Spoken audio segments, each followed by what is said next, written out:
స్థిర సుఖాసనంలో ఉంటే ధ్యానం చేసేది స్థిరమైన ఆసనము సుఖంగా ఉండాలి అని అంటారు. ధ్యానం అంటే ఏంటి? భగవంతుడితో అనుసంధానం కావడం, మన లోపల ఉన్న భగవంతుడితో అనుసంధానం కావడం.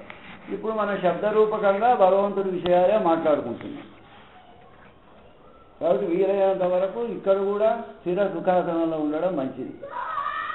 ఒకవేళ ఎవరికైనా ఆరోగ్య రీత్యా ఆసనం అస్థిరమైన, కూర్చోవడంలో కొంచెం అసుఖమైన మీరు పోవచ్చు సార్, ఫార్మాలిటీ ఏమో అబ్జర్వ్ చేయలేదు. ఎందుకంటే బాడీ కొద్దిగా డిస్కంఫర్టబుల్గా ఉన్నా, స్థిరంగా కూర్చోలేకపోయినా విషయాలు అవగాహన. నేను బాధపడితే ఎప్పుడు be very comfortable always, very very very important. అది స్థిర సుఖాసనం అని. మరి సుఖాసనం అంటే బాగానే ఉంది, అది శరీరానికి అప్లై అయ్యేది అంటే మరి మీద మాట్లాడుతున్నాం. యాక్చువల్లీ ఇవాళ టాపిక్ మొన్న అదే థర్స్డే మాట్లాడుకున్నదే నేను ఏమిటే మాట్లాడుకుందామని మా బ్రదరు ఆ సార్కి ఫోన్ చేసి, అది కొద్దిగా కాంప్లికేటెడ్ టాపిక్. సో సుఖాసనం అంటే బాడీకి ఏం మాత్రం డిస్కంఫర్ట్ ఉండకూడదు, హాయిగా కూర్చోవాలి. అందుకే మీ అందరి వయస్సుకు తగిన గౌరవం ఇచ్చి మా సోదరులు కుర్చీల సంఖ్య కూడా ఇక్కడ పెంచారు. ఇదివరకు 5 కుర్చీలు 10 నుంచి 10 స్థిరంగా కూర్చోవాలి. కింద కూర్చోవడం కష్టం, కీళ్ళ నొప్పులు, నడుము నొప్పులు. సో ఇక్కడ స్థిర సుఖాసనం అంటే కేవలం శరీరాన్ని గురించేనా మనం మాట్లాడేది ఇంకేమైనా ఉందా అని. ముఖ్యంగా ఇక్కడ నేను అంటే ఈ మధ్య మేమేం మాట్లాడుకున్నా జ్ఞానం నుంచి వచ్చిన మాటలు కావుతాయి. ఇవన్నీ అజ్ఞానం నుంచి వచ్చిన మాటలు, అనుభవం నుంచి వచ్చిన. జ్ఞానం నుంచి వచ్చిన మాటలు అంటే పుస్తకాలు చదివి అవి చేసి చెప్పిన మాటలు ఒకప్పుడు దాంట్లోనే ఉన్నాము. కానీ ఎందుకో ఈ మధ్య అజ్ఞానం నుంచి వచ్చిన మాటలు బాగా అనిపిస్తున్నాయి. కాబట్టి ఇక్కడ వేరే అప్పుడప్పుడు ఏదైనా కొటేషన్కు ఏదైనా రిఫరెన్స్కు అది అర్థం కాకుండా చెప్పుకుంటాం, కానీ అజ్ఞానం నుంచి వచ్చిన మాటలే డిస్కస్ చేస్తాం. అంటే జ్ఞానం నుంచి వచ్చిన మాటలు పుస్తకాల నుంచి అనుకోండి, టీవీలో పెద్ద పెద్ద వాళ్ళు ఉన్నారు, వాళ్ళు చెప్పిన మాటలు అదే చెప్పడం. అంటే we are thinking in their way, వాళ్ళు ఎలా చెప్పారో అదే కాస్త మార్చి చెప్పడం, నేను చెప్పాను అనుకోవడం, అది జ్ఞానం నుంచి వచ్చిన మాట. పుస్తకం చదువుతా, ఆ పుస్తకంలో ఉన్నది నాకు అర్థమైంది అది చెప్పడం.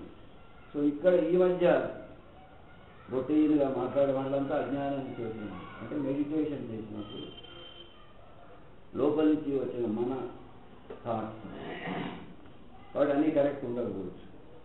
అజ్ఞానం నుంచి వచ్చిన మాటలు అంటే ఏమిటి అనేది మళ్ళీ ఒక విషయం. మానవ మేధస్సు నుంచి వచ్చిన మాటలన్నీ జ్ఞానం నుంచి వచ్చిన మాట.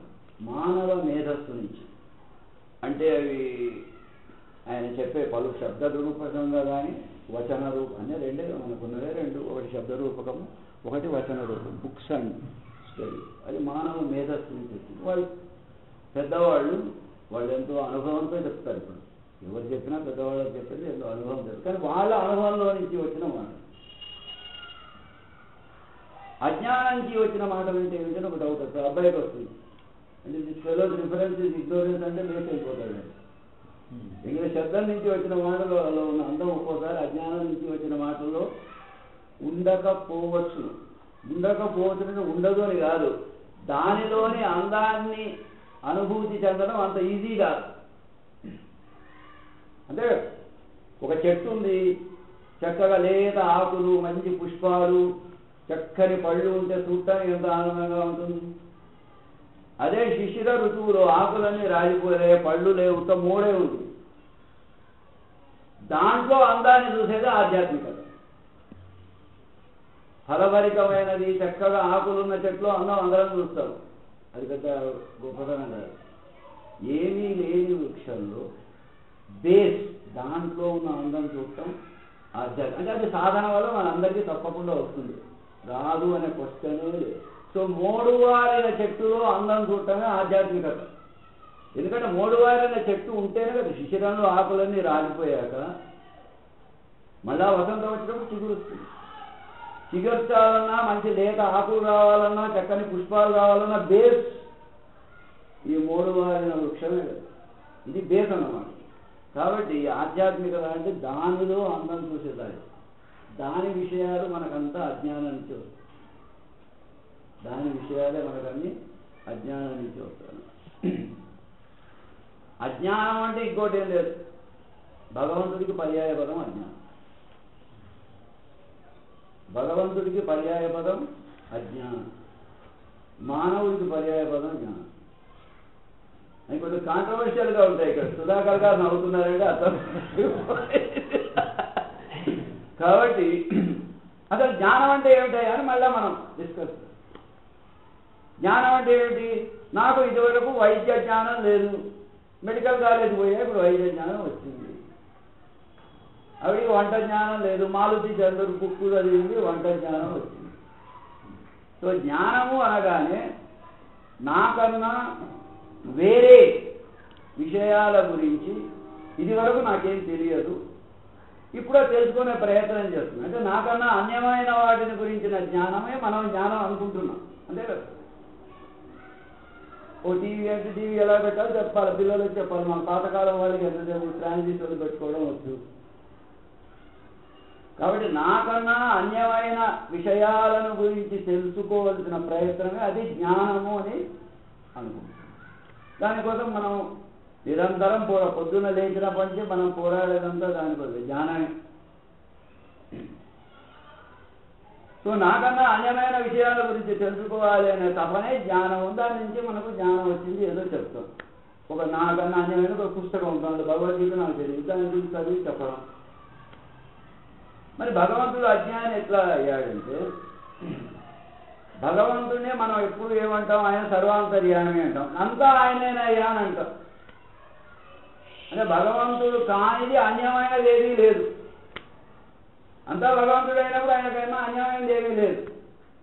ఇప్పుడు నేను ఒక్కడిని, అక్కడ సుధాకర్ గారు ఎదురుగుండా కూర్చున్నాడు. ఈయన మంచివాడా కాదా నాకు తెలియదు, దాని గురించి అవి ఏమంటున్నాడు నాలెడ్జ్. ఒక 2-3 సార్లు నా దగ్గర వస్తే నా డబ్బులు గిబ్బులు వస్తున్నాయి, ఏమన్నా ఎంత శాలరీ, మనకేమన్నా ఆయన లాభమా. సో నాకన్నా అన్యమైన వాటిని గురించి నాకు ఇదివరకు తెలియని విషయాలను నేను తెలుసుకునే ప్రయత్నం చేయడం జ్ఞానం. ఈరోజు భగవంతుడు సర్వాంతర్యమైనప్పుడు ఆయనకన్నా అన్యమైన విషయం ఏమీ లేదు, అంతా ఆయనే. సో అన్యమైన విషయమే భగవంతుడికి లేనప్పుడు ఆయనకు దేని గురించిన జ్ఞానం కావాలి? కాబట్టి భగవంతుడికి మనం అనుకున్న జ్ఞానం యొక్క అవసరము లేదు. అలా చెప్తే ఇప్పుడు ఆయన నవ్వడు, సుధాకర్ నవ్వడు. నెగటివ్ వేలో చెప్తే it makes you to listen more carefully. How this fellow wants to prove that భగవంతుడు ఈజ్ అజ్ఞాని.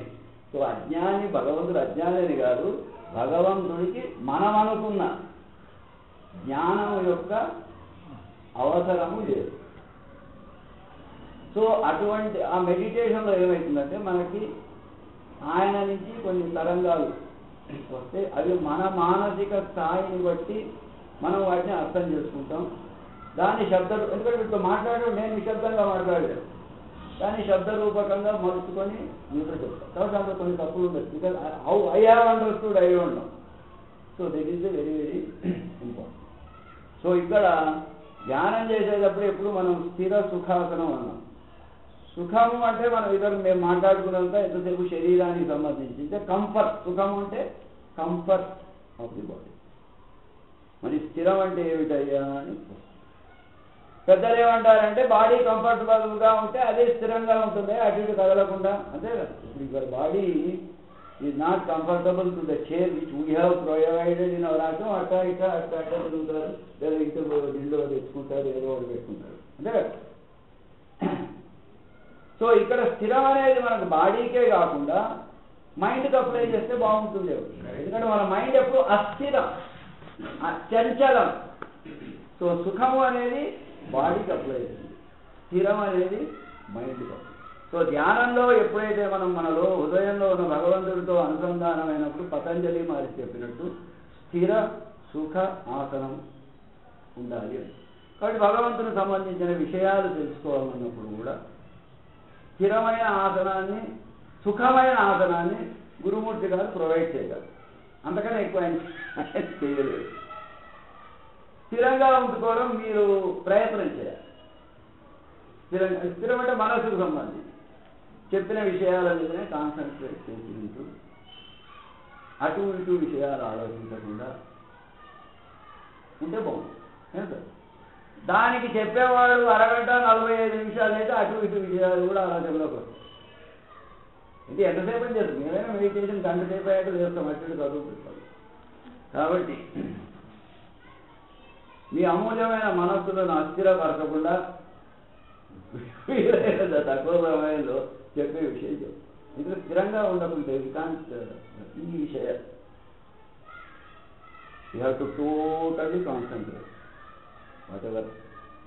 సో స్థిర సుఖ ఆసనంతో ఉంటే ఉన్న కాసేపు అయినా, ఒక అరగంట అయినా 45 minutes అయినా, మా అజ్ఞానం నుంచి వచ్చిన మాటల వల్ల మీరు అంతో ఇంతో లబ్ధి పొందుతారని నేను నమ్ముతున్నా. సరే, ఈ మాట్లాడేదాని ముందు మనం ఒక 5 నిమిషాలు సైలెంట్గా ఉంటాం. అంటే ఏంటి? నిశ్శబ్దం. ఇంతసేపు మాట్లాడాం, మరి సైలెంట్గా ఎందుకున్నావయ్యా అని కూడా మళ్ళీ అది కూడా భగవంతుడితో అనుసంధానం అయ్యే ప్రక్రియ. God is silent, God is silent. So కళ్ళు మూసుకొని మన భగవంతుడితో మనం అనుసంధానం అయినప్పుడు మన మనస్సు అస్థిరమైన అస్థిరం కావడం సార్ మన మాటల ద్వారా అది మాట్లాడితే ఇది మాట్లాడుతుంటే పొద్దున్న లేచినప్పటి నుంచి రాత్రి వరకు మాటలే కదా మనకి జీవితం ఉంటాం. కాబట్టి ఆ మాట ఈ మాట మాట్లాడుతుంటే కాసేపు మనసు అడ్డుపోతుంది, కాసేపు ఇటుపోతుంది, ఇటుపోతుంది. అలా కాకుండా సైలెన్స్ మీద మనస్సును పెడతాం. అంటే సైలెన్స్గా we're trying to be silent. ఈ యొక్క 5 నిమిషాలతో సైలెన్స్తో మనసు స్థిరం కాదు, కానీ ఒక సైలెన్స్ యొక్క రుచి మీకు చూపించాలి అని, అది రుచి చూపించాలి. ఒక 5 నిమిషాలు సైలెన్స్ ఉంటే ఎలా ఉంటుంది, ఇది కూడా బాగానే ఉంది అనే ఐడియా రావాలి మీరు. ఎందుకంటే మనం ఎప్పుడు ప్రయత్నించాలి. మనం ఎంతసేపు శబ్దంలోనే ఆనందం పొందుతున్నాం కదా. మన శబ్దం కాకుంటే భార్య శబ్దం, ఆవిడ శబ్దం పోరైతే టీవీ శబ్దం, ఆవిడ శబ్దం పోలేదు పోట్లాడే శబ్దమే. మన జీవితం అంతా శబ్దమే. ఈ శబ్దం అనేది ఒక యుద్ధం లాంటిది. రణము అంటారు దాన్ని. రణం అంటే ఫైటింగ్, యుద్ధ భూమి. శబ్దాలతో యుద్ధాన్ని సృష్టించుకుంటున్నాం మన జీవితాల్లో. భగవంతుడు ప్రసాదించిన అమూల్యమైన మానవ జీవితంలో శబ్దాల ద్వారా ఒక రణరంగాన్ని మనం సృష్టించుకుంటున్నాం. ఆయన ఏమన్నాడు? ఆయన హాయిగా సైలెంట్గా ఉన్నాడు. యు నోస్ వీడు ఎప్పుడూ అలసిపోతాడు. అడిగా అదృష్టపతి 80 ఏళ్ళు రణం ఉంటుంది, యుద్ధం చేయొచ్చు. కొంతమంది 90 ఏళ్ళు చేయొచ్చు. కొందరు అదృష్టవంతులు 40 ఏళ్ళే రణం చేయొచ్చు. అని కాంట్రవర్సీగా ఉన్నాయి మాటలు ఇక్కడ. ఈ రణం నుంచి విరామమే మరణం. రణం నుంచి విరామమే విరామము. ఇంటర్వెల్ అన్నమాట. సో ఆ ఇంటర్వెల్లో ఏం చేస్తాం? సినిమా బాగున్నా లేకున్నా బయటకు వెళ్తాం కదా, ఛాయ్ తాగడము అది ఏదో చేస్తాం. ఎవరో ఒక ఆయన అడిగా సినిమా ఎట్లుందంటే ఇంటర్వెల్ బాగుంది.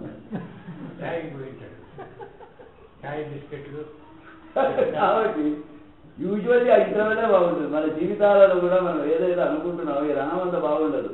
అది మరణాన్ని ఎంజాయ్ చేయాలి.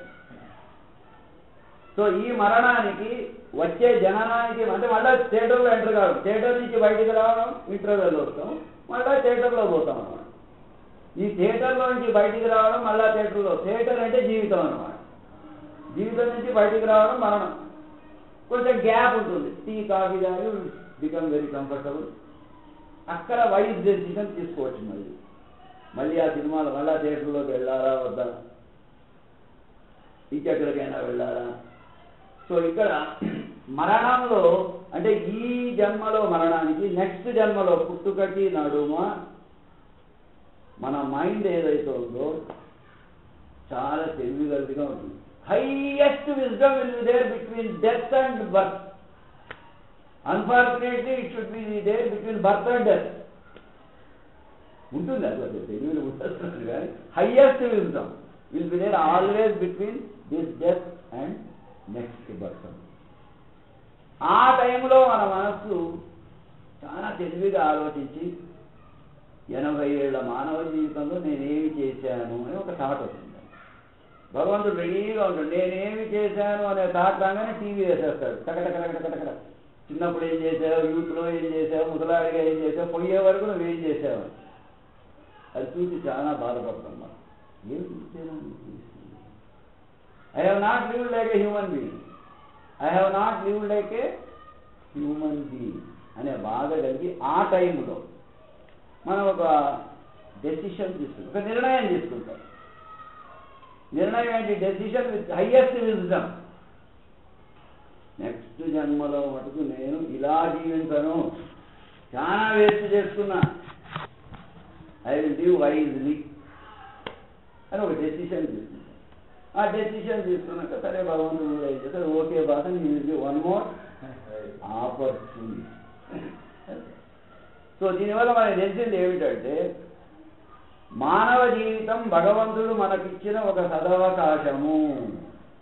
సో ఆ అవకాశాన్ని మనము ప్రాపర్గా ఉపయోగించుకోవాలి. అది my idea. He will give you infinite number of opportunities. ఎన్నైనా ఇస్తాడు. మీరు ఎన్ని జీవితాలైనా మనం సక్రమంగా ఒక మానవుడిగా జీవించకపోయినా one more chance, one more chance. He will be going on giving. ఆయన పేషెన్స్కి అదే నో లిమిట్, అన్లిమిటెడ్ పేషెన్స్ అన్నమాట. అదే. సో బట్ అప్పుడు విజ్డమ్ ఏమైతే మనం డిసైడ్ చేస్తాం, ఓ నెక్స్ట్ జన్మ నేను చేయాలి, I will not waste my life in all these things. మంచి పర్ఫెక్ట్ డెసిషన్ తీసుకొని జన్మిస్తామని ఒక శరీరంలో ప్రవేశించారు. అక్కడి నుంచి మళ్ళా ప్రాబ్లం, అక్కడి నుంచి మనకి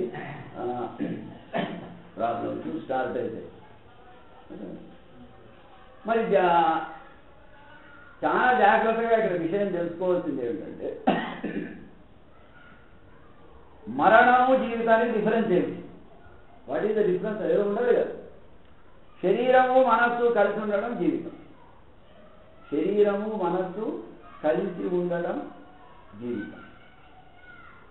శరీరం నుంచి మనస్సు విడిపోవడం మరణం. శరీరం నుంచి మనస్సు విడిపోవడం మరణం. అసలు మరణం, ఈ శరీరం నుంచి మనస్సు ఎందుకు విడిపోతుందయా మళ్ళీ ఆ క్వశ్చన్ రావాలి. సో మనస్సు శరీరాన్ని ఎందుకు కోరుకుంటుంది? రావయ్య లోకేష్, ఆ కుర్చీలో ఇంకెవరు రాదు.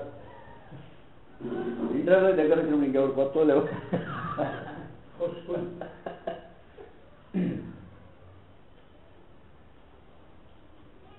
సో మనస్సు శరీరాన్ని ఎందుకు కోరుకుందంటే మనస్సుకి ఎన్నో కోరికలు ఉన్నాయి. అది ఎంజాయ్ చేయాలి, ఇది చేయాలి, ఇది చేయాలి, ఇది చేయాలి, ఇది చేయాలి, ఇది చేయాలని. ఊరికే కోరికలు ఉంటే లాభం అవునా కదా? నాకు ఇప్పుడు కారులో పోవాలని కోరిక ఉంది, పైసలు లేవు. ఆయనకు డబ్బులు ఉన్నాయి, మంచి కొత్త కారు కొన్నాడు, హాయిగా తిరుగుతున్నాడు. కాబట్టి కోరికలు ఉన్నంత మటుకే లాభం లేదు. ఆ కోరికలను తీర్చుకోవడానికి నిధి కావాలి, సంపద కావాలి, ఒక వనరులు కావాలి. కాబట్టి మనసు తన కోరికలు తీర్చుకోవడానికే ఒక శరీరం కావాలి అని అంటున్నాను. సో ఈ శరీరంలో మనసు ప్రవేశించగానే ఏం లేదు, మనసు ఈ శరీరం ద్వారా నా కోరికలు తీర్చుకుంటాను. సో మనస్సు తన కోరికలు తీర్చుకోవడానికి శరీరము అవసరము. సో మనసు ఈ శరీరం ద్వారా వీలైనంత వరకు కోరికలు తీర్చుకుంటూనే ఉంటుంది. కొన్ని రోజులకి ఏమవుతుంది, శరీరం ముసలిలో అవుతుంది కానీ మనసు ముసలి కాదు. 80 ఏళ్ల వాడి పెళ్ళాం లేని 80 ఏళ్ల వాడికి ఏమి తాత పెళ్లి చేసుకుంటావా అని అంటే నాకెవరిస్తారా అని అంటాడే కానీ నేను చేసుకోను అని. చూడండి, అంటే నీకు ఎవరైనా ఇస్తే కదా రెడీ వాడు. సో మనస్సుకి వృద్ధాప్యము లేదు. It is ever end. So ever end mind is living in a degenerated body. మా ఏజ్ అప్పుడు 73 years. బాల్యంలో బాగానే ఉంటుంది, బాడీ ఈజ్ కోఆపరేటింగ్. యవ్వనంలో మనసు పోటీ కోరికల కంటే బాడీ హెల్ప్ చేస్తుంది. అప్పుడు 20, 30, 40 ఏళ్ళ వరకు. తర్వాత స్లోలీ ఇది అవుతుంది. అంతే కదా? మనసు మంచి కోరికలకు చెడు కోరికలకు కూడా. ఇది కేవలం చెడు కోరికలు. మనస్సు చెడతే కాదు, ప్లీజ్ రిమెంబర్, మనసు చాలా మంచిది. మన ఏవ మనుష్యానం కారణం బంధమోక్షయో. బంధానికి మనసే కారణం, మోక్షానికి మనసే కారణం. సో మనసు మంచిదే. ఈ చక్కని విషయాలు వినాలి మనసు కోరిక ఉంది, శరీరం సరే. అలాగే చెడ్డ పనులు చేయాలని మనసు కోరుకుంటుంది. ఏది వల్ల శరీరం సహకరించింది. అప్పుడు మనసు ఆలోచిస్తుంది, ఈ యూజ్లెస్ వల్ల ఉండే లాభం ఏమైంది నాకు, let me go out from this. చూడండి మనస్సు ఎంత నిర్దాక్షిణ్యంగా శరీరాన్ని వదులుతుంది అని చెప్తున్నా. లాభం ఉన్నంత వరకే దాంట్లో ఉంటా, లాభం లేనప్పుడు I kick that fellow like a football.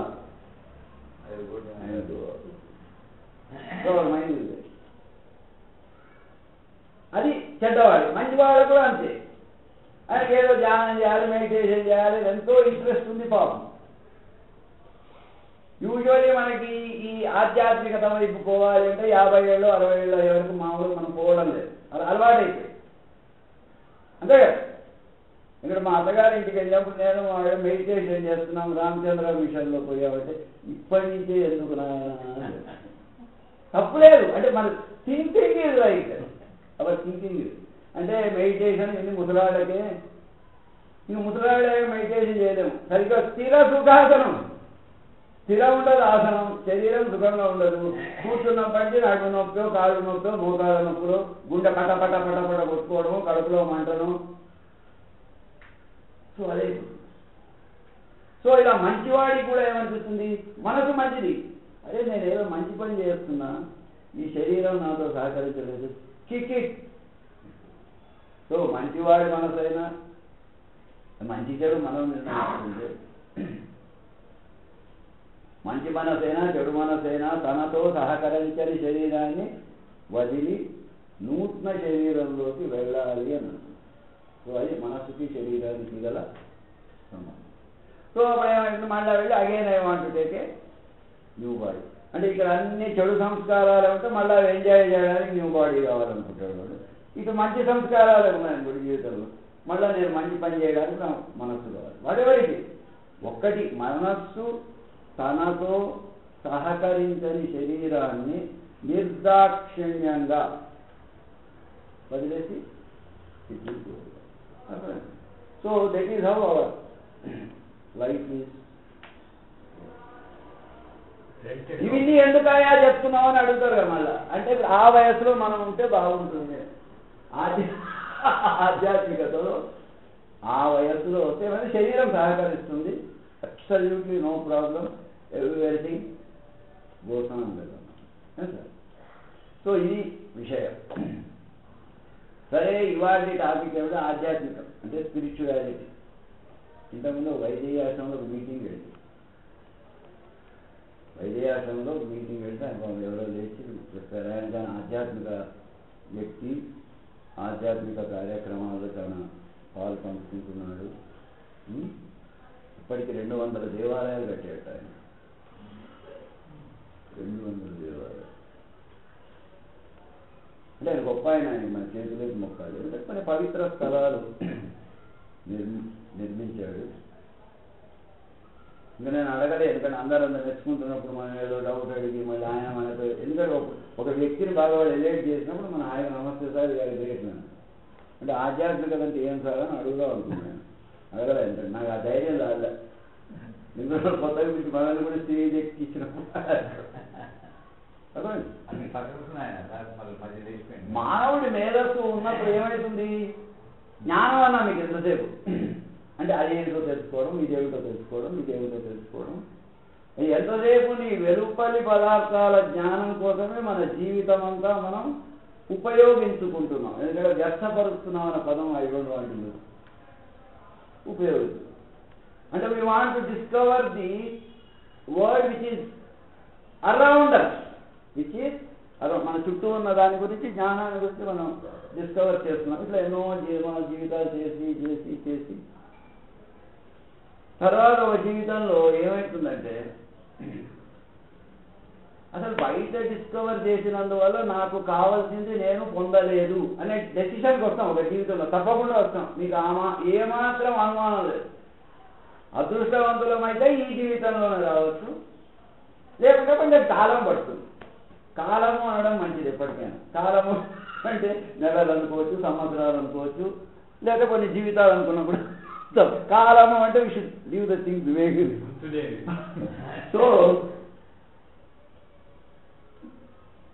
అయితే ఆయన వరుడు చాలా బాగా చెప్పాడు. బయట మానవుడు తన జ్ఞానంతో ఎంత డిస్కవర్ చేసినా, టెక్నికల్ నాలెడ్జ్, సూర్యగ్రహంలో ఉంది, చంద్రగ్రహం ఉంది, అంగారకం ఉంది, అక్కడ పోయి చేస్తున్నారు. ఎంత చేసినా ఇది చేసాం, అది చేసాం, అది చేసాం అని ఒక మానసిక సంతృప్తి ఉండొచ్చు మనకి.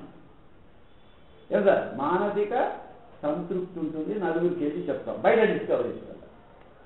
కానీ దీనివల్ల ఆత్మ యొక్క దత్తిక తీరదు. ఆ బుక్లో చదివి చెప్తాం. ఇది శబ్దజ్ఞానం అంటే ఇది గురువుగారు రాసిన బుక్లో చెప్తున్నా. దాన్ని కూడా ఇప్పుడు ఆయనలో శబ్దం అనే ధైర్యం లేదు నాకు. అది నిశ్శబ్దమే శబ్దరూపకంగా వచ్చింది తాత్కాలికంగా మన కోసం. సో గురువుగారు ఏం రాశారంటే, ఈ బయటి డిస్కవరీస్ వల్ల మనస్సుకు ఒక విధమైన సాటిస్ఫాక్షన్ కావచ్చు, సంతృప్తి కావచ్చు, కానీ ఆత్మ దత్తిక తీరదు అన్నాడు. సంతృప్తి వేరే తప్పు. సంతృప్తి ఇది లగ్జరీ. అంటే ఏదో 4 డబ్బులు సంపాదించుకొని ఇంట్లో కూర్చొని సాయంత్రం హాయిగా ఉంటారు, అది తెలుసుకోవాలి, ఇట్ ఇస్ లగ్జరీ. అంటే బియాండ్. దత్తిక అంటే బేసల్ థింగ్. అంటే సో ఎంత బయటి డిస్కవరీ వల్ల మనస్సుకు ఎంత సంతృప్తి కలిగినా ఆత్మ యొక్క దత్తిక తీరదు అని గురువుగారు ఒక. ఆత్మ దత్తిక ఎప్పుడు తీరుతుంది? ఎప్పుడో ఒకసారి తీరాల్సిందే. సో అప్పుడు మనం ఏం చేస్తామంటే బయట డిస్కవరీస్ మానేసి ఒక జన్మలో మన direction of discovery will change. Discovery అది కాకుండా ఇటు అసలు దీని సంగతి ఏమిటి? Let us discover this thing, let us discover here అనే థాట్ వస్తుంది. సో ఆ విషయం మన గురువారం నాడు మేము మాట్లాడుకున్నాం. తక్కువ మంది ఉన్నారు. అంటే రొటీన్ రష్. ఎందుకంటే మనకు రొటీన్ రష్తో సాటిస్ఫై అయిపోతున్నారు. ఏమిటి అనుకున్నామంటే, అదే బాబు ఈ అంటే వాళ్ళ పిల్లలు లేరు. వాళ్ళు సంక్రాంతి అంటే ఏం సార్ అని అడిగారు. అంటే సూర్యుడి దిశ మారు. అంటే ఇన్ని రోజులు సూర్యుడు దక్షిణాయనంలో ఉన్నాడు. అంటే దక్షిణం వైపు అయనం అంటే ప్రయాణం, అయనం అంటే ప్రయాణం, దక్షిణం అంటే సౌత్.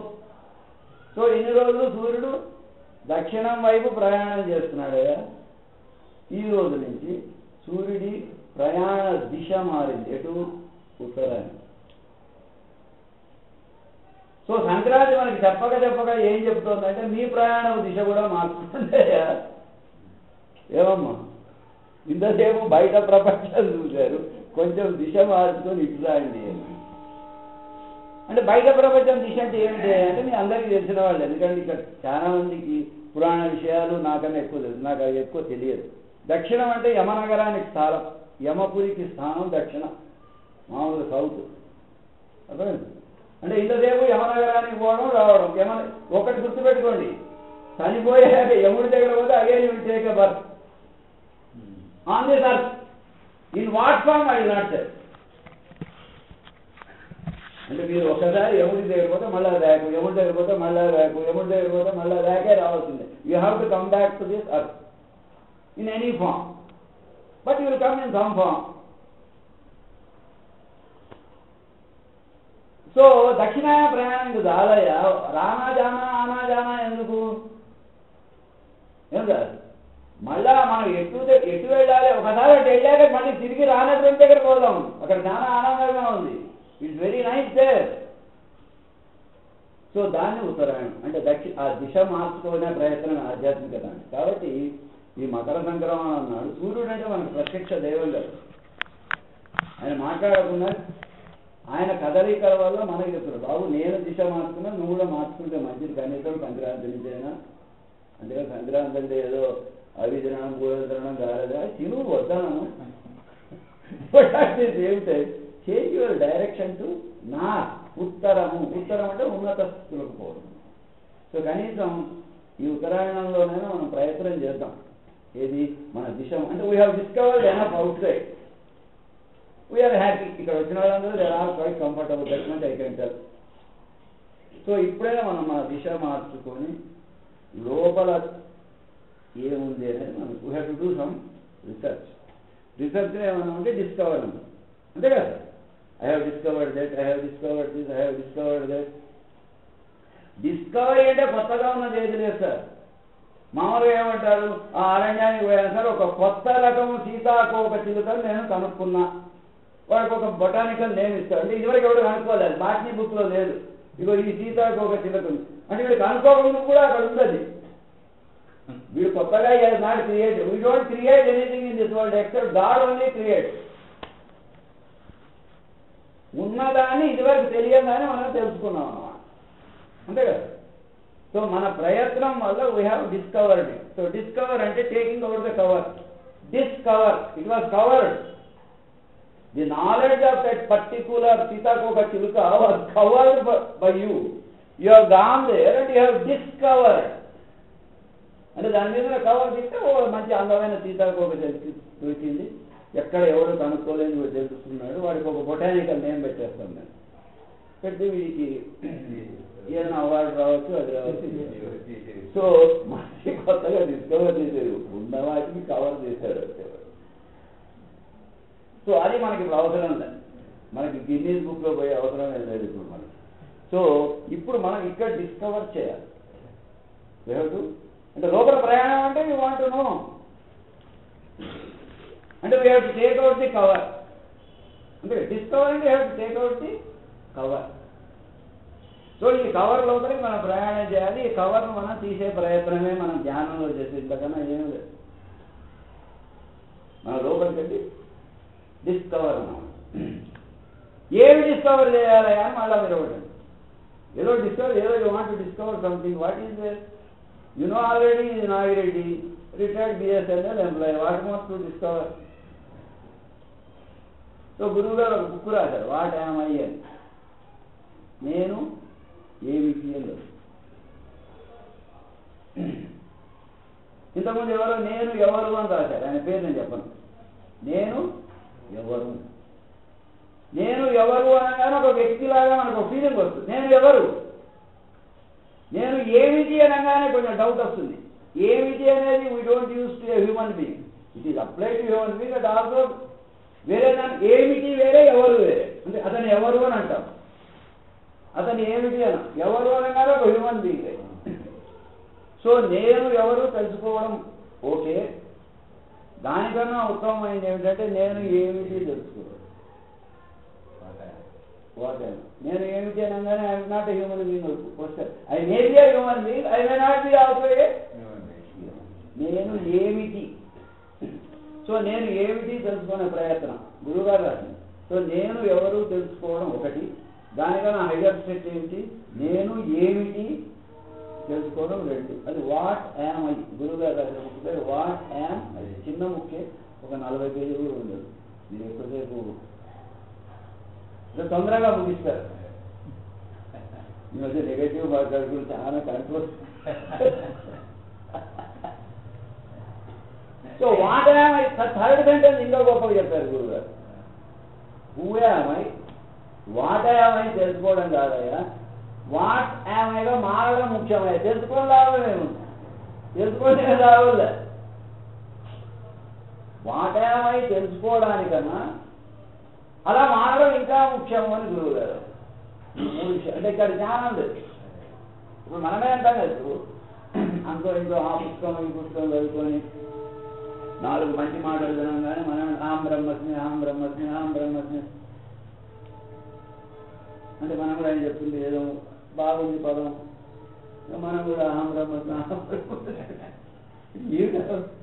అంటే జ్ఞానం. అంటే అంతకుముందు ఏమన్నాడు, అహం నాగిరెడ్డి అహం నాగిరెడ్డి అహం నాగిరెడ్డి అన్నాడు పాపం ఆయన. ఇప్పుడేమంటున్నాడు అహం బ్రహ్మస్మి అహం బ్రహ్మస్మి అహం బ్రహ్మస్మి. అంటే ఏదో డిఫరెన్స్ ఉందయా? అట్లీస్ట్ ఆయన ఏమనుకున్నా, నేను నాగిరెడ్డిని కాదు, నేను బ్రహ్మస్వరూపాన్ని. గురువు గారు ఏమన్నా అహం బ్రహ్మస్మి కూడా తప్పురా నాయన, నువ్వు అలా మారాలి. ఎందుకు మారాలి అంటే మళ్ళీ క్వశ్చన్ వస్తుంది. అహం నోడు బ్రహ్మస్మి అన్నాడు, నేను నాగిరెడ్డిని అన్నాడు. ఓకే, బాగానే అర్థమైంది. నేను బ్రహ్మను అంటే రెండే, నేనేంటి బ్రహ్మ ఏంటి? నీవు బ్రహ్మగా మారడం అని చెప్పే కదా. వాట్ ఐ కాదు, you should change like that అన్న. You should not have the knowledge of that. అహం బ్రహ్మస్మి నాలెడ్జ్ కాదు నాయన, you have to change like that.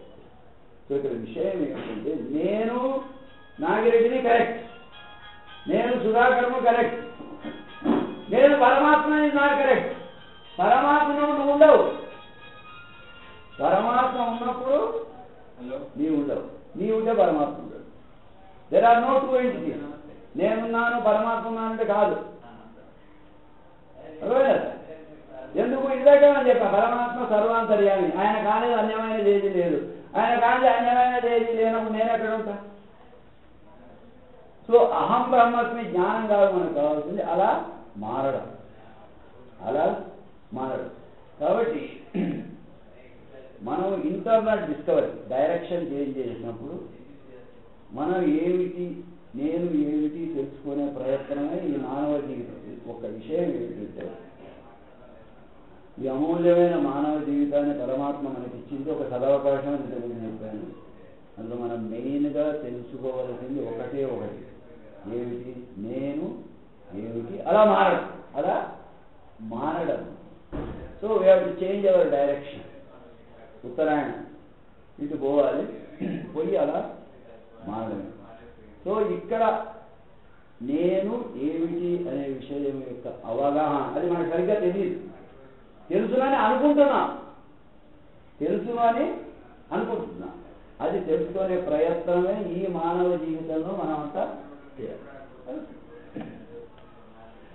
So ఆ ప్రయత్నం చేయాలంటే our direction should change from outside to inside. So moments inside is known as ధ్యానం or meditation, మీరు ఏదైనా పేరు పెట్టుకోండి. సో ఆ డైరెక్షన్లో మనం కూడా నౌ వీ షుడ్ నో నేను ఏమిటి అనే విషయం మనం తెలుసుకోవాలి. దాన్ని తెలుసుకునే ప్రయత్నమే మనం చేస్తాం.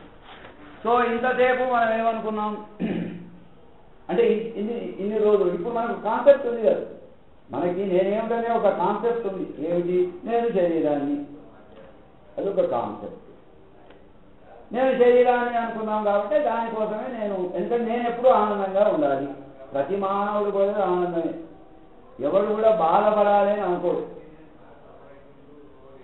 ఇక్కడ వస్తే మనకు బాధ కలుగుతుందంటే ఇంటి నుంచే రా, అంతో ఇంకో ఏదో థాట్ ఉంటుంది. ఇక్కడ వస్తే ఏదో మంచి విషయం తెలిస్తే ఇంకా కాస్త ఐ మే బి హ్యాపీ అని అర్థమైంది. సో నేను ఆనందంగా ఉండే, నేను శరీరాన్ని అనుకోగానే మనం ఆ కాన్సెప్ట్లో ఉన్నాం కాబట్టి ఈ శరీరం కోసమే అహర్నిశలు మనం పోరాడుతున్నాం. దాన్ని కంఫర్టబుల్గా పెట్టడానికే ప్రయత్నం మనము చేస్తున్నాం. ఇది ఒకటి. అప్పుడప్పుడు ఏమనుకుంటాం, నేను మనస్సును అనుకుంటాం. నేను సింపుల్గా చెప్తున్నాను. ఇక్కడ కొత్త వాళ్ళు ఉన్నారు, రాజేంద్ర గారు, మళ్ళీ ఎక్కువ డెప్త్ పోకూడదు అని చెప్తున్నాం. నేను సంతోషంగా ఉండాలి అనుకుంటారు. సో ఇక్కడ విషయం ఏంటంటే, ఇవి 3 పదాలు ఉన్నాయి ఇప్పుడు మనం తెలుసుకోవాలి. ఇవి పాత వాళ్ళకి రెపిటీషనే, కొత్త వాళ్ళకి కొత్తది. సుఖము, సంతోషము, ఆనందము అనే 3 పదాలు ఉన్నాయి. ఈ 3 they are totally different from one another. సుఖము is related to body, comfort, I am comfortable, అది శరీరానికి సంబంధించి. సంతోషము ఇస్ రిలేటెడ్ టు మనస్సు, నేను సంతోషంగా ఉన్నాను. ఆనందము అనేది it is not related to body nor mind, it is related to the ఆత్మ ఆర్ సోల్. అదేమో మనకు అర్థం కాదు, పెడదాం, పక్కకు పెట్టాలి. ఇప్పుడు ఎగ్జామినేషన్ పోయినప్పుడు మనం సులువైన క్వశ్చన్స్ మొదట ఆన్సర్ చేసుకుంటే లాస్ట్ దాని చేస్తే ఇక్కడే కన్ఫ్యూజ్ అయిపోతుంది. సో సుఖము or comfort is related to body, శరీరం సంబంధమైంది. సంతోషము is related to mind, number 2. ఆనందము ఇస్ రిలేటెడ్ టు ఆత్మ. అందువల్ల పెట్టుకోవాలి, ఆ పాయింట్ గుర్తుపెట్టుకుంటారు. సో 3. సో నేను సుఖంగా ఉన్నానంటే నా శరీరానికి అంటే నా శరీరం కంఫర్టబుల్గా ఉండాలి, ఏమవుతుంది, హ్యాపీ. నా శరీరం చలితో ఎండతో బాధపడకూడదు, ఒక ఇల్లు కట్టుకుంటుంది. నా శరీరం రాత్రి కూడా హాయిగా పండుకోవాలంటే కాయలు, ఫోమ్ మ్యాట్రస్, మంచము, గిల్చము. ఒకప్పుడు తాపు మీద ఉన్నాయి, ఇప్పుడు మంచాలకు ఇచ్చాము. అంటే ఏది మన గోలు? ఈ శరీరం కంఫర్టబుల్గా ఉండాలి. ఎండాకాలం ఏసీ, వానాకాలం వీలైతే చలికాలంలో ఇది ఒకటి రూమ్ హీటర్. దీని ఎందుకు? శరీరం సుఖంగా ఉండాలి, అంతే కదా. సో సుఖము అనేది శరీరానికి సంబంధించింది. ఈ శరీరం సుఖంగా ఉండాలి. ఇంతకుముందు మీకు 20 నిమిషాల ముందు ఒక విషయం చెప్పా. మనస్సు శరీరాన్ని ఎందుకు కోరుతుంది? నేను సంతోషంగా ఉంటాను, అది ఉంటే నేను ఉంటాను. కానీ ఈ మనస్సుతో మనం ఆలోచనలు చేస్తాం, ఎలా డబ్బు సంపాదించాలి. ఎందుకంటే శరీరం సుఖంగా ఉండాలి, డబ్బులు కావాలి. డబ్బులు లేకుండా ఏం దొరకదు కాదు. కాబట్టి సుఖము అనేది శరీరానికి రిలేటెడ్. నేను ఈ శరీరం అనుకున్నంతసేపు మన శరీరం కోసమే పాపులాడుతున్నాం, ఇంకా పాపులాడుతాం. ఒక 60 ఏళ్ళే కాగానే ఈ శరీరంలో గుండె డబ్బు కొట్టుకున్నా, కడుపులో మంట వచ్చినా డాక్టర్ దగ్గర పరిగెత్తుతాం. ఎందుకు? శరీరం సుఖంగా లేదు. ఐఎమ్ హ్యావింగ్ బాడీలీ డిస్కంఫర్ట్ అంటాడు ఆయన. సార్ కాసేపు కూర్చోండి సార్, 8 గంటలకు ముగించేస్తాను. No sir, I'm having some discomfort. What is your discomfort? కడుపులో మండుతోంది, లేదా గుండె కొట్టుకుంటూ ఉన్నాను, ఏదో ఫీవరిష్ ఫీలింగ్ ఉంది సార్ నాకు. So we're living only for body, సుఖం కోసం. అంటే నేను శరీరాన్ని అనుకున్నాను. దానికన్నా హయ్యర్ లెవెల్ ఏంటి? మనస్సు. ఏది? సంతోషం. మనస్సు సంతోషంగా ఉండడానికి శరీరం సుఖంగా ఉండాలి. శరీరం సుఖంగా లేకపోతే మనస్సు సంతోషంగా ఉండదు. అది ఒకటి. శరీరం సుఖంగా లేనప్పుడు కూడా మనస్సు సంతోషంగా ఉండగలదు. శరీరం సుఖంగా లేనప్పుడు కూడా మనస్సు సంతోషంగా ఉంది. మీరు ఆయన ఏసీ ఇళ్లలో ఉన్నారు, కారు నీరు అన్నీ ఉన్నాయి. మీ నాన్నగారు రిటైర్డ్ స్కూల్ టీచర్ ఎక్కడో పల్లెటూళ్ళు, ఫ్యాన్ లేదు, ఏమి లేదు. మీ నాన్నను చూడాలని మీకు ఒక తపన, అంతే కదా.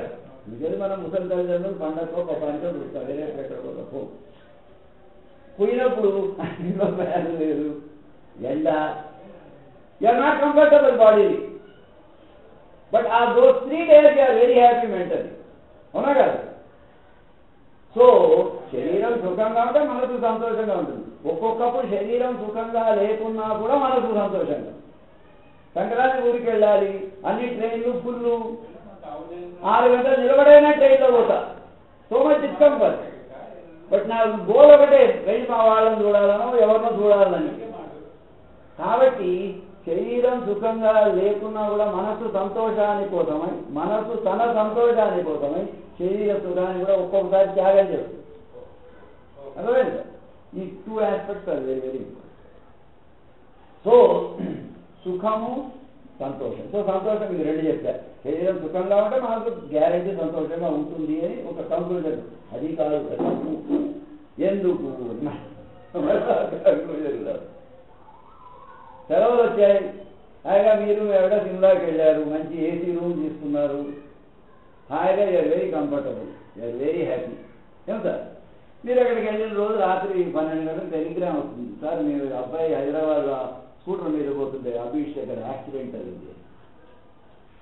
ఇమ్మీడియట్లీ యువర్ మైండ్లో ఉన్న అంతసేపు ఎంజాయ్ చేసిన సుఖాన్ని, సంతోషంగా ఉన్న మనసు ఇమ్మీడియట్లీ వికలమవుతుందా లేదా? మీకు కంఫర్టబుల్ రూమ్లో ఏం మార్పు లేదు, all comforts are there. Even then you want to come back to Hyderabad midnight. So శరీరం సుఖంగా ఉన్న ఒక్కొక్కప్పుడు మనస్సు సంతోషంగా ఉండక పోవచ్చును. సో అటువంటిప్పుడు ఏం చేస్తారు? మనస్సు దుఃఖాన్ని నివృత్తి చేయడానికి మీరు అంత సుఖాన్ని కూడా వదులుకొని హైదరాబాద్ వస్తున్నారు. అంటే దీనివల్ల మనకు తెలిసింది ఏమిటంటే ఇది 1/11, అంటే సుఖాన్ని సంతోషం కోసం త్యాగం చేస్తున్నారు. ఎందుకు? That is more happier than this. So ఇప్పుడు మీరు 3 లెవెల్స్ చేసుకోండి, సుఖము, సంతోషము, ఇప్పుడు 3వది ఏంటి అర్థమైనా కాకుండా మనకు ఆనందం అంటే సుఖము, సంతోషము, ఈ 3. మీరు ఎంత సుఖంగా ఉన్నా సంతోషం కోసమని సుఖాన్ని త్యాగం చేస్తారు. అలాగే మీరు ఎంత సంతోషంగా ఉన్నా మీ అదృష్టం కొద్దీ, గురువు గారి కృప కొద్దీ, మీ సాధన యొక్క తీవ్రతను బట్టి మీరు ఆనందం యొక్క రుచి ఒకసారి చూస్తే, ఆ రుచి మరిగితే ఈ సుఖాన్ని సంతోషాన్ని కూడా మీరు వదిలేస్తారు. గ్యారెంటీ. ఇప్పుడే చెప్పా కదా మీరు, సంతోషం కోసం సుఖాన్ని ఎలా త్యాగం చేస్తారో ఆనందం కోసం సుఖాన్ని సంతోషాన్ని మీరు తప్పకుండా త్యాగం చేస్తారు. కానీ ఆ రుచి రావాలి, ఆ రుచి మొదగాలి. సో ఆనందం యొక్క అనుభూతి కోసం మీరు చేసే సాధననే ధ్యానం అని ఇంకో పేరు. ధ్యానం అంటే ఏముంది సార్? కళ్ళు మూసుకొని చేసేది. కళ్ళు తెరిస్తే కనపడేది సుఖము సంతోషం, కళ్ళు తెరిస్తే ఉండేది సుఖము అంతే కదా. బయటి వస్తువులు కళ్ళు తెరిచి జాగ్రత్తగా వినండి, కళ్ళు తెరిస్తే కనపడేది సుఖము సంతోషము, కళ్ళు మూసుకుంటే ఉండేది ఆనందం. ఇంకా బాగా చెప్పాలంటే కళ్ళు తెరిస్తే దొరికేది సుఖము సంతోషము. దొరికేది అనగానే ప్రయత్నం అంటే అది లేదు మీ దగ్గర, దానికోసం ప్రయత్నం చేస్తున్నాం. మంత్రం నేల మీద వాడుతున్నా సాగేస్తుంది, నేను బాడీ కంఫర్ట్ కావాలి, బజారు పోయి కొనుక్కుంటా.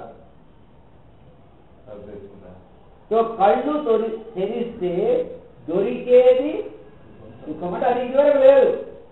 కళ్ళు తెరిస్తే దొరికేది సంతోషము. అంటే ఈ సుఖానికి సంతోషం కళ్ళు ఎందుకు తెరుస్తారు మీరు? మీ చుట్టూ ఉన్న చూడటానికే కదా.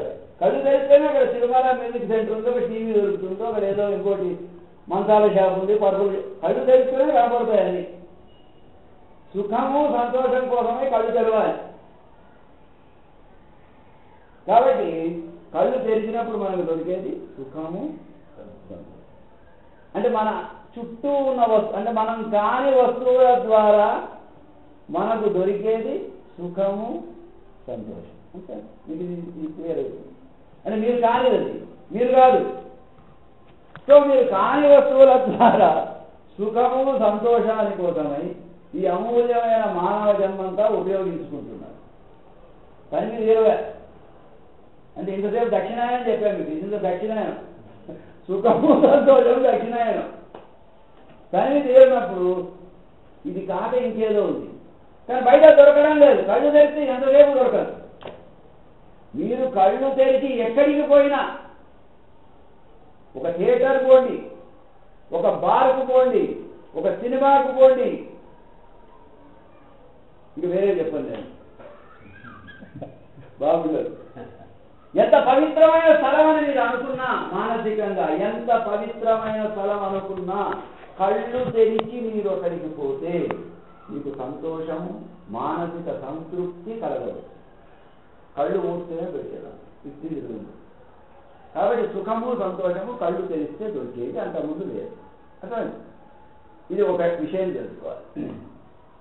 ఒకవేళ కళ్ళు తెరిచిన సుఖం ఉన్నా కూడా that is not permanent, that is temporary. అందుకే సుఖానికి ఆపోజిట్ టెంపరరీ అంటే దీని తర్వాత ఇంకోటి రావాలి కదా. సుఖము అంటే దుఃఖము, కంఫర్ట్ అంటే డిస్కంఫర్ట్, సంతోషము అంటే బాధ. అపోజిట్స్ ఉంటాయి గ్యారెంటీ. సంతోషము సంతాపము, సంతాపము ఏదో సుఖము దుఃఖము, ఇది అర్థమైంది. Comfort discomfort. సో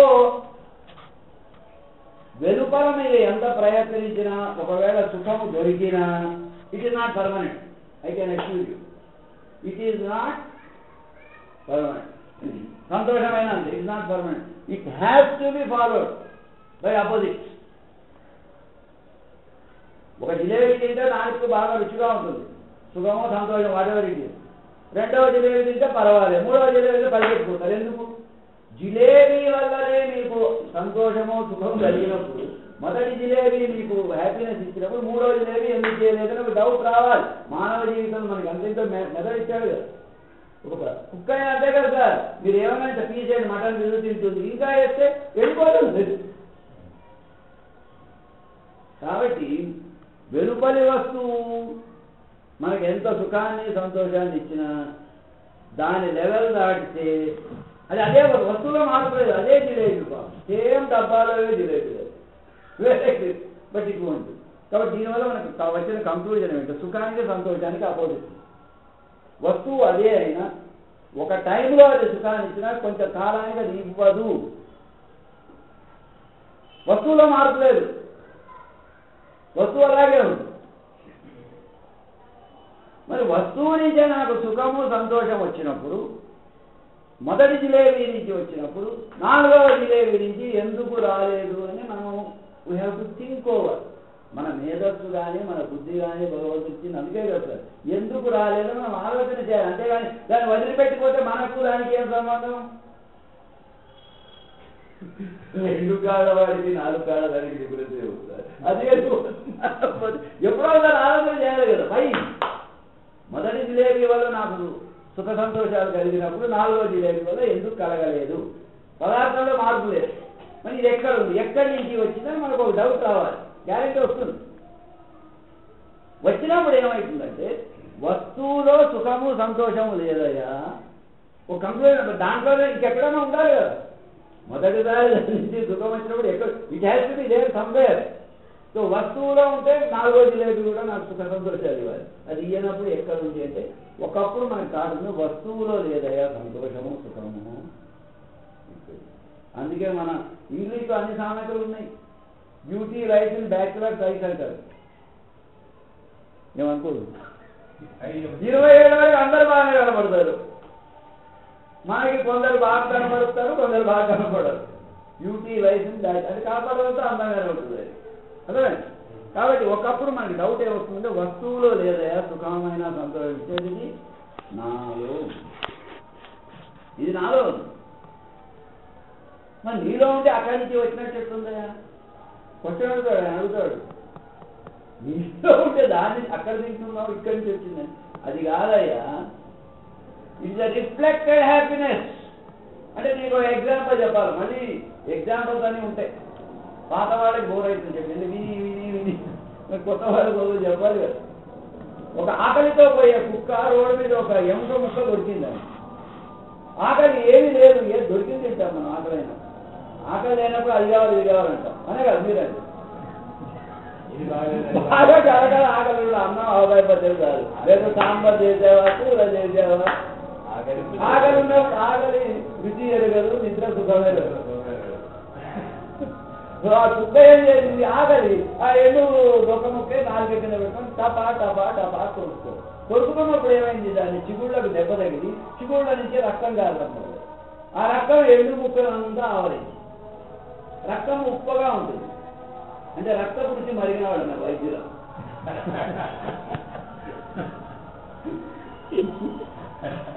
ఆ రక్తము ఆ ఎముక ముక్కలంతా కోట్ చేసినప్పుడు కుక్క ఇంకా ఆ ఎంత ఉప్పగా ఉంది, ఇది స్టిల్ ఎంజాయింగ్ ఇట్. అదేమనుకుంటుంది? రుచి ఒక్కటి అనుకుంటుంది. రుచి దానిలో నుంచి స్రవించిన రక్తమే ఆ ఎముక ముక్కను ఆవరించి it is tasting its own blood but thinking that the bone is tasting. So ఈ అనాలజీ ఎందుకు చెప్పారంటే నాకు అర్థం కావడానికి. ఆ కుక్క శరీరం అంతా రక్తం 5 లీటర్స్ బ్లడ్ ఉంటుంది. అందులో 1 or 2 డ్రాప్స్ కదా మొత్తం 5 లీటర్స్ పోతే ఎముక ముక్క తిరగడానికి కుక్క ఉండదు. 5 లీటర్స్. ఈ 5 లీటర్స్ బ్లడ్ లో 1 or 2 డ్రాప్స్ ఆ ఎముక ముక్క మీద పడి దానికి లేని రుచిని అందించి అవునా కదా? ఏం కాదు మరి కుక్క తెలియదు విషయం. అలాగే మనలో ఉన్న అపరిమితమైన ఆనందం నుంచి 1 లేక 2 అణువులు ఆ పదార్థం మీద పడ్డాయి. సో మన ఆనందాన్నే పదార్థాల నుంచి వచ్చిన సుఖము సంతోషము అని మనం ఎంజాయ్ చేస్తున్నాం. 1, 2 డ్రాప్స్ ఇస్తుంది, తెలియదు కుక్క కాదు, తప్పని ఆఫ్ చేస్తుంది. మీరు సో దీని ఈ అనాలజీ వల్ల మనం తెలుసుకోవాల్సింది చెప్తే మనలో ఉన్నదే అణుమాత్రముగా ఆ వస్తువు మీద పడి దానికి లేని అందాలను స్త్రీమూర్తి కావచ్చు, అందులో ఇంకా అన్నీ చెప్పాలి. ఇప్పుడు లేని అందాలను అందులో కల్పించి దానికోసం జీవితం అంతా పోరాడేలా మనలో చేస్తుంది. కాబట్టి కళ్ళు తెరిచి మనం తెచ్చుకునేది సుఖము సంతోషము.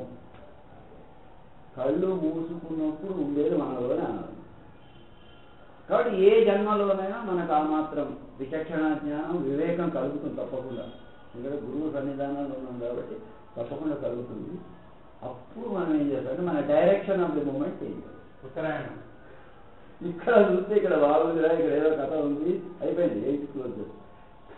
ఇక్కడ డైరెక్షన్ మారుతుంది. ఈ పాయింట్ లేదు. ఆ డైరెక్షన్ మార్చినప్పుడే మనకి నేను ఏమిటో తెలుసు.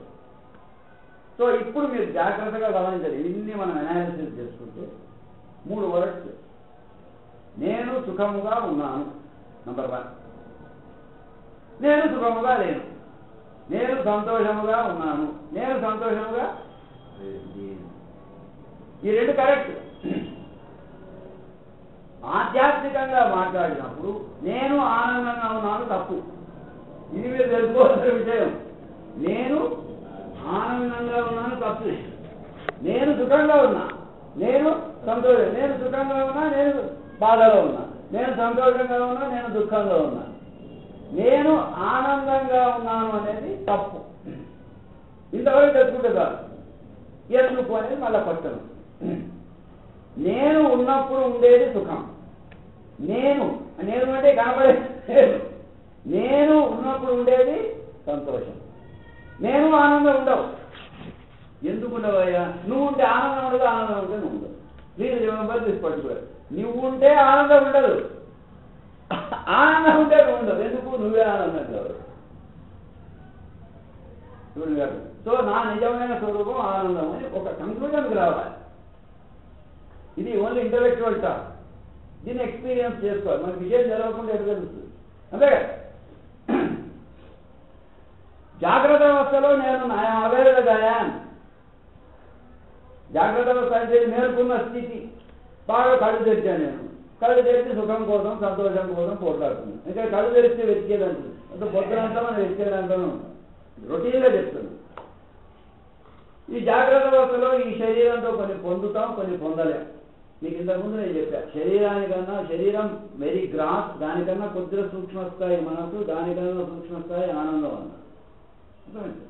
సో ఈ జాగ్రత్త అవస్థలో కొన్ని నేను పొందగలను, కొన్ని నేను పొందలేను. అంటే జేబులో డబ్బులు అయినా లేకపోవచ్చు, నాకు అంత ధైర్యం లేకపోవచ్చు, ఏం సార్, లేదా వయసు అయితే ఎదుటి వస్తువు నా దగ్గర రాకపోవచ్చు. వాడెవరికి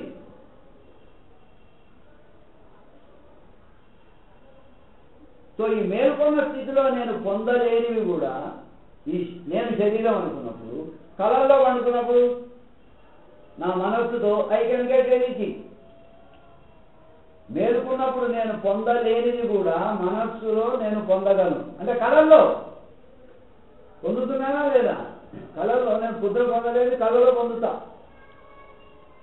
అంటే ఆ మనస్సు ఆ విధమైన రూపాలు కలుస్తుంది. అది వేరే ప్రాధేయం అనుకోదు. ఇంత మాత్రం తెలుసుకోండి. ఈ జాగ్రత్త అవస్థలో పొందలేనిది కూడా నేను కళలో పొంది హ్యాపీగా ఉంటా. రెండో రోజు పొద్దున్న లేచడం నేను చెప్తున్నా, నాకు నేను కళ వచ్చింది, మంచి కలర్ టీవీ చూస్తున్నా, హాయిగా సోఫాలో ఏసీ రూమ్లో. అంటే ఒక దగ్గర కూడా కళ అంటాడు. Nobody can be prevented from having a dream. But ఈ జాగ్రత్త అవస్థలో పీపుల్ కెన్ బి ప్రివెంటెడ్. ఎందుకంటే ఇది ఫ్యాక్ట్. అవునా కదా. సో జాగ్రత్త అవస్థలో పొందలేని కూడా నేను కళలో పొందుతున్నాను. పొద్దున లేవగానే కళ అంతా నేరేట్ చేస్తాను. అంటే ఇటువంటి కళ మీరు కళలో నేరేట్ చేశారంటే మీరు లేకుంటే ఎట్లా నేరేట్ చేస్తారు? పొద్దున్న లేచినప్పుడు కళలో లేరు, మేల్కున్నారు. కళలో వచ్చిన మీరు పొద్దున మేల్కున్నాక నేరేట్ చేస్తున్నారంటే ఆ కళలో మీరు ఉండాలి. అంటే నేను కళలో ఉన్నాను, నేను కళలో ఉన్నా, నేను జాగ్రత్త అవస్థలో ఉన్నాను చెప్పడానికి అవసరం ఉన్నా. సో నేను జాగ్రత్త అవస్థలో ఉన్నా, నేను కళలో ఉన్నా. Absolutely no confusion. మరి కళలో ఆనందంగా ఉన్నప్పుడు ఆయన కళలు కంటూనే నేను ఉంటాను, రాత్రి అంతా ఉన్నాను. మేల్కొన్న స్థితిలో, ఇప్పుడు మేల్కొన్న స్థితిలో నాకు అన్ని కంఫర్ట్ ఉన్నాయి. మీకు లేనివన్నీ నాకు ఉన్నాయి. నాకు ఏది కావాలంటే దొరుకుతుంది, అన్నీ ఉన్నాయి. మరి 24 గంటలు మేల్కొంటానే మేల్కోను. అన్నీ ఉన్నవాడికి కూడా ఇంకా ఏం చేత ఉంది. వాడు కూడా అంత ఎంతో కలగనాల్సిందే. బిర్లా కూడా కలగంటాడు, మోడీ కూడా కలగనాల్సిందే వాడు. అర్థం.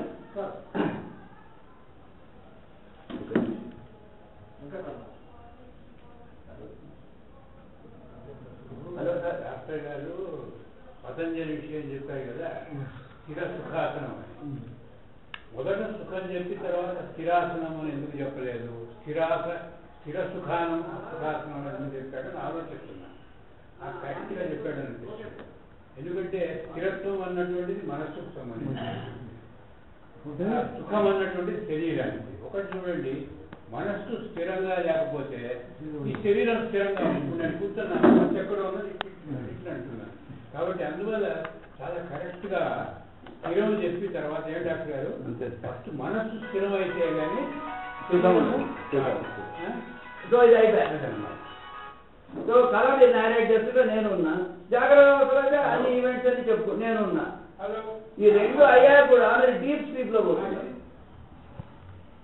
డీప్ స్లీప్ లో పోయినప్పుడు మీకు ఏం ఎరుకలేదు, లేచాక మీరు చెప్తున్నారు. అంతేగాని you are not able to narrate the deep sleep. Deep sleep లో ఏమైనా ఏం చెప్పలేదు. నన్ను నేను మరచి ఆనందంగా పండుకున్నా అంటాడు. నన్ను నేను మరచి ఆనందంగా పండుకున్నా అంటాడు. అప్పుడు ఎలా ఉంది చెప్పగాడు ఈ కాన్సెప్ట్. అప్పుడు చెప్పలేడు వాడు. ఎప్పుడు చెప్పగలడు?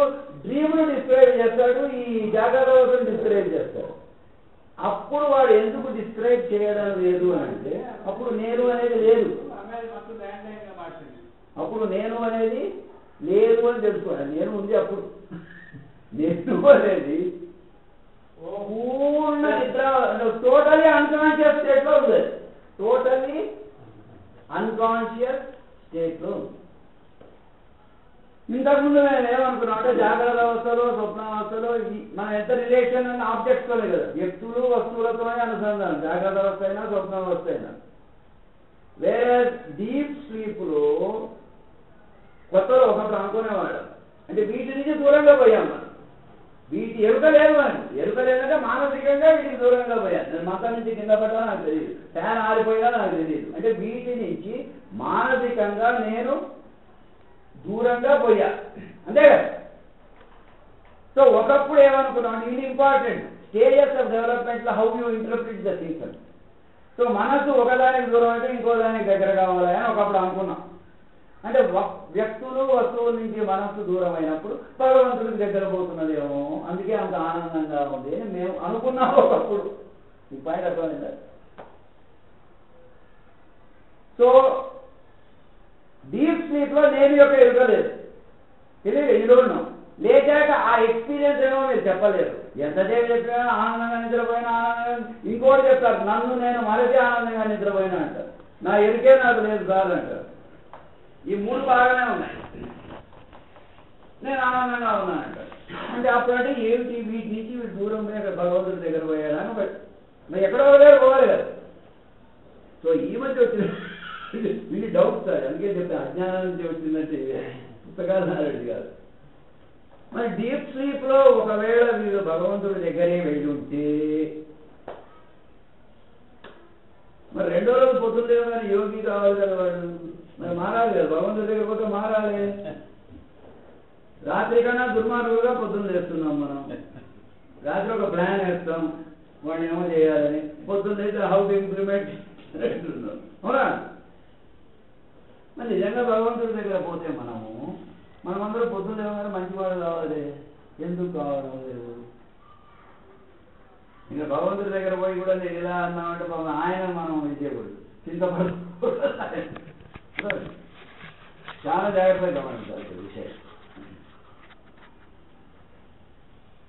డీప్ స్లీప్లో నేను ఆనందంగా ఎందుకు ఉన్నాను అని అంటే ఈ వ్యక్తుల నుంచి వస్తువుల నుంచి మానసికంగా నేను దూరం అయ్యాను.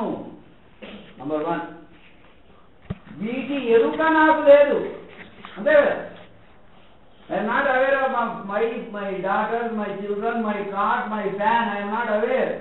మానసికంగా డీప్ స్లీప్లో నేను వ్యక్తుల నుంచి వస్తువుల నుంచి దూరం అయ్యాను. అందుకని భగవంతుడి దగ్గర పోలే, ఒకప్పుడు అనుకున్నా, వీటికి దూరం అయ్యా. నంబర్ 1, నా యొక్క ఎరుక నాకు లేదు. ఆ నా యొక్క ఎరుక లేదు, మళ్ళా పెట్టుకున్నా పక్కకి. వీటి నుంచి నేను మానసికంగా దూరం అయినప్పుడు ఎనలేని ఆనందంలో నేనున్నా, అంతేగా. పొద్దున్న లేచి చెప్తున్నా నన్ను నేను వచ్చి నేను చాలా ఆనందంగా ఉన్నాను. అది ఏమిటయ్యా? పొద్దున లేచినప్పటి నుంచి వ్యక్తుల కోసం వస్తువుల కోసమే నా తాపత్రయం అంతా జీవితం. రోజు భగవంతుడు చక్కని ఎక్స్పీరియన్స్ ఇస్తున్నాడు, వీటి నుంచి దూరం అయినప్పుడే నేను ఆనందంగా ఉన్నానే, అవునా కదా? సో ఒక కంక్లూషన్ వచ్చాము ఇప్పుడు. మనం వ్యక్తుల నుంచి వస్తువుల నుంచి మానసికంగా దూరం అయినప్పుడే, అంటే సుఖ సంతోషాలకు దూరం అయినప్పుడే ఆనందంగా ఉంది. ఇంతకుముందు మీకు ఒక విషయం చెప్పాను, ఏమిటి? గాడ్ ఈజ్ బ్లిస్ అన్న, అంటే సచ్చిదానందం అని అంటాం కదా. అన్ని పదాలు తెలుసు సార్, మీకు తెలియని ఏమీ లేవు.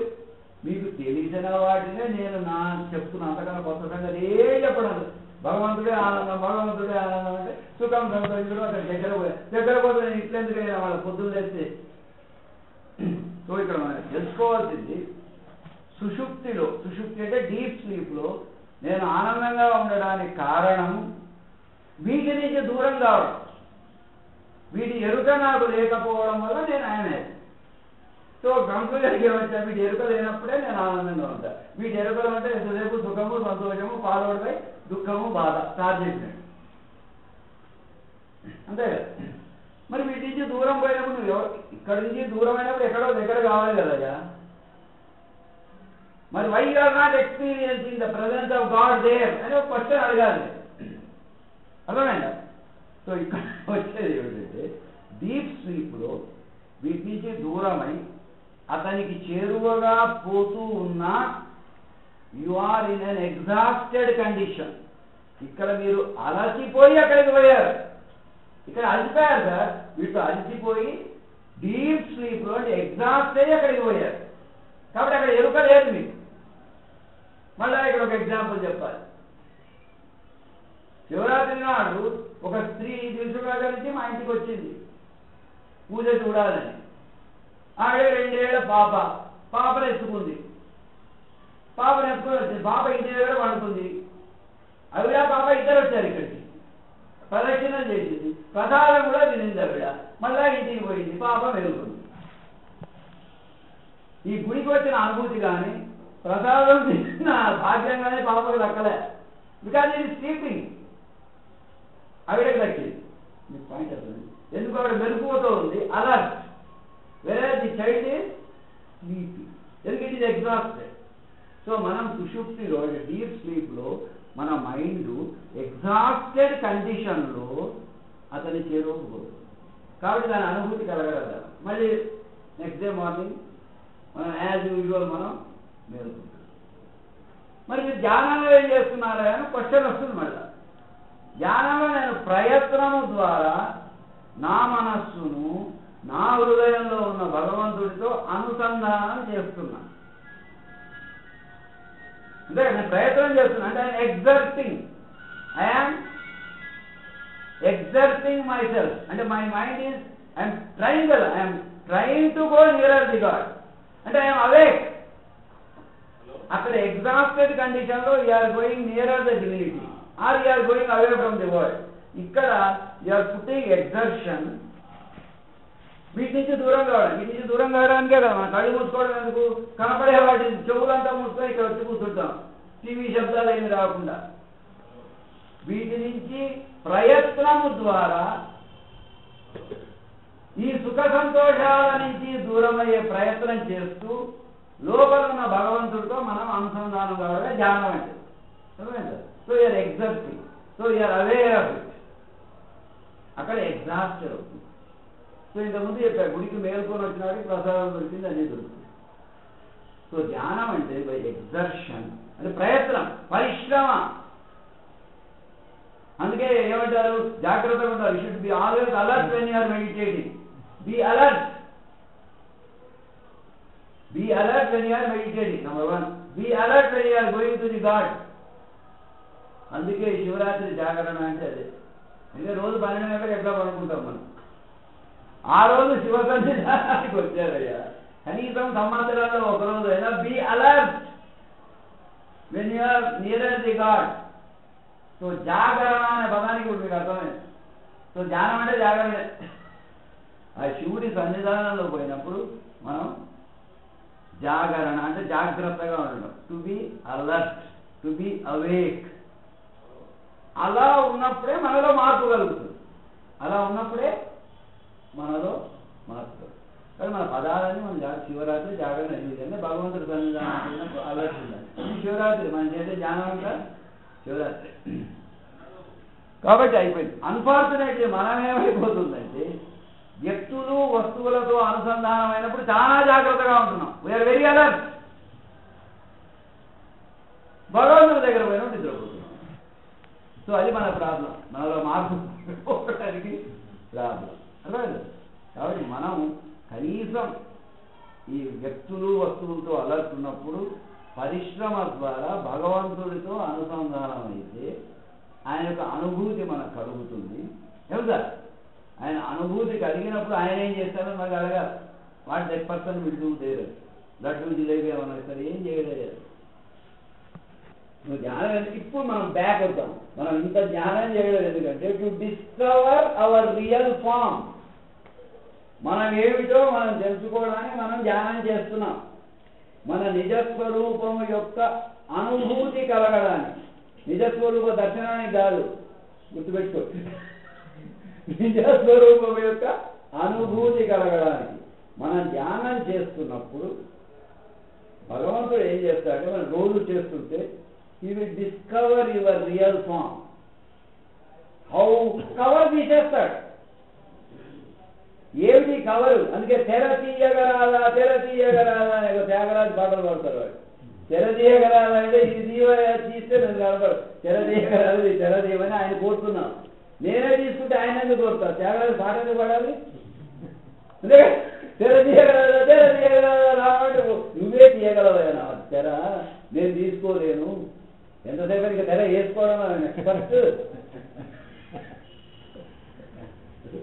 సో ధ్యానం చేస్తే you will discover your real form. ఇంతవరకు నీకు అవగాహనకు రానిది, నీకు అనుభూతిలో లేనిది, నీ నిజ స్వరూపాన్ని నీవు అనుభూతి చెందేలా భగవంతుడు చేస్తాడు. So you take out the cover. ఏమిటి cover? Cover is made up of ఏమిటి? కాటనా, సిల్కా, రేయానా? కాదు నాయన. ఈ కవరు మూడు విషయాలతో కవర్ అయింది. ఏమిటి? నంబర్ 1 అందులోనే ఉందయ్యా ఇంగ్లీష్ చాలా మంచి లాంగ్వేజ్. డిస్కవర్లో డిఐఎస్తో you're covered with DIS. You're covered with DIS. D is for desire. కోరికలతో నువ్వు కవర్ అయ్యి భగవంతుడు కనపడతాడు. ఐనెస్ నేను 2. S selfishness. ముందు నేను ఏదో అన్ని నాకు. Desire, Iness, selfishness. ఈ 3 నువ్వు ఎంత కాళ్ళు చేతులు కొట్టుకున్నా, నువ్వు ఎన్ని పుణ్యక్షేత్రాలకు పోయినా, ఎన్ని దర్శనాలు చేసినా లాభం లేదు. నీ లోపల ఉన్న దేవుడే విధి చేయాలి.